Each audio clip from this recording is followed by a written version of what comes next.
तो ट्रेलर है, पिक्चर बाकी है। दोस्तों, पश्चिम बंगाल की टीएमसी सांसद जब संसद में भाषण की शुरुआत की और शुरुआत में ही भारतीय जनता पार्टी शासन हंगामा करने लगे तो सायोनी घोष ने कहा कि अभी ठहर जाओ, अभी तो पूरी पिक्चर दिखानी है। और उसके बाद सायोनी घोष ने भारतीय जनता पार्टी के सांसदों को, पीएम मोदी को और पूरी सरकार को बजट पर ऐसी पिक्चर दिखाई जो दिखाता है कि महुआ मोइत्रा के बाद टीएमसी ने एक और धमाकेदार आवाज को संसद में पहुंचा दिया है। अध्यक्ष महोदय, मैं उम्मीद करूंगी कि आज आप मुझे पूरा बोलने का मौका दें, क्योंकि हाल ही में हुए नीति आयोग की जो मीटिंग हुई थी वहां पे हमारी माननीय मुख्यमंत्री, जो देश की एकमात्र महिला मुख्यमंत्री भी है, उनका माइक बीच राह में ऑफ कर दिया गया था। वो बंगाल के अरे अभी तो शुरुआत है, ये तो ट्रेलर है, पिक्चर बाकी है। अध्यक्ष महोदय, मैं आपसे ये बोलना चाहती हूँ कि वो बंगाल के हक के लिए यहाँ पे सवाल उठाने आई थी, वो बंगाल के लोगों की बात रखने यहाँ पे आई थी, लेकिन उनका माइक ऑफ कर दिया गया। आपके माध्यम से मैं सदन में उपस्थित वहाँ जो बैठे हैं माननीय सदस्य, कोई भी नीति आयोग या कोई भी घटना को सर एक लाइन आपका डिलीट करेंगे सर, एक लाइन सर, मैं यही बताना चाहती हूँ कि बंगाल के लोगों का गला घोटने का काम किया गया और उनकी आवाज को बंद करने का काम किया गया।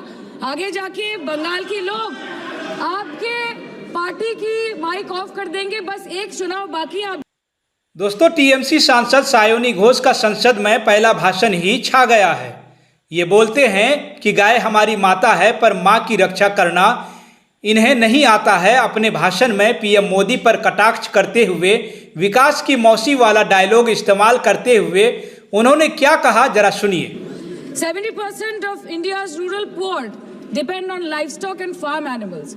But does this sector get what it deserves? इसका जवाब अगर आप देश के किसान से पूछेंगे तो वो आपको यही बात बोलेंगे कि चाय से शुरू हुई थी सरकार और गाय पे अटक गई और विकास की मौसी 10 साल में रास्ते में भटक गई।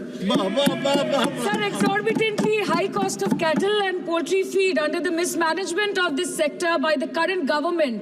सर, किसान खुद क्या खाएंगे? अपने परिवार के लोगों का खिलाएंगे? अपनी गाय भैंस भेड़ बकरी को क्या खिलाएंगे?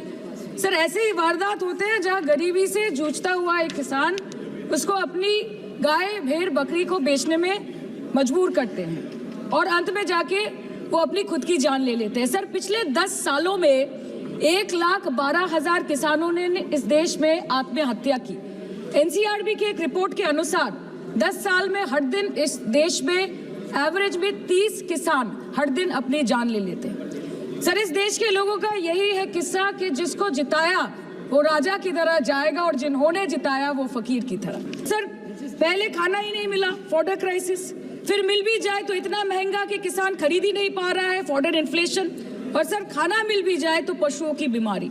उससे मुकाबला करने के लिए इस सरकार ने क्या किया? The parliamentary standing committee on agriculture, animal husbandry and food processing presented its report which stated that 32.7 lakh cattle were infected by the viral lumpy skin disease across several states and a whopping 2.4 lakh cattle died within months.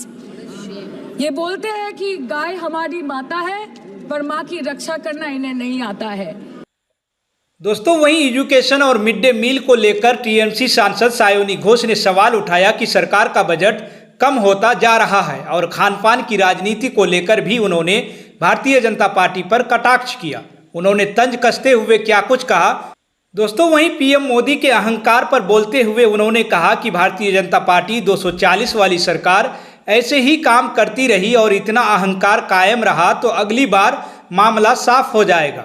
2014 में जो किसान मोदी है तो मुमकिन है सोच के और अच्छे दिन के ख्वाब देख के बीजेपी को वोट दे रहा था, आज 10 साल बाद वो बोलता है कि मोदी है तो नामुमकिन है। शायद अभी वो किसान है भी नहीं।